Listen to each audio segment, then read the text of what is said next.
Mithril got me thinking, there are some cool, awesome, super weird, super strong metals in Middle-earth. Let's look at some of them. First of all, yes, iron, copper, gold, silver, regular metals all exist in Middle-earth. But there are some cool mystical ones too. Also, gold is evil. It is literally imbued with Morgoth's malevolence. There is a reason why Sauron chose to create his one ring to rule them all out of gold, because it literally holds some of his master's evil.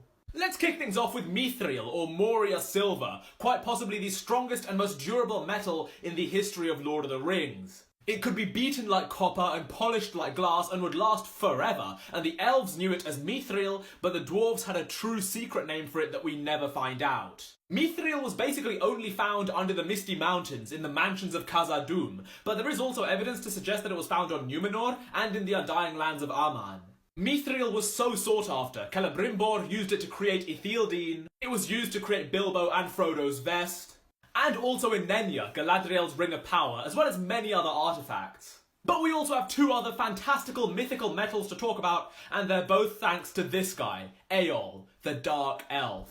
Eol the Dark Elf was great friends with the dwarves of Nogrod, and they taught him a lot about metalwork, and somehow he devised a metal that was as hard as dwarven steel, and completely resistant to blades and darts. And this metal was Galvorn. Galvorn was jet black, and he used it to create a suit of armour.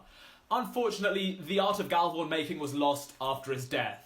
And then we get to the other metal, the more notable metal, the metal that is actually never named, but also created by your boy, Eol the Dark Elf. See, one day Eol came across a meteorite, and from the metal of that meteorite, he forged two black blades. One was Angwarel, Iron of the Eternal Star, and the other was Anglakel, Flaming Iron. These two blades were the strongest blades in Middle-earth history. They could slice through iron like butter, and I guess it kind of makes sense that arguably the strongest metal in the history of the verse fell to earth from the stars.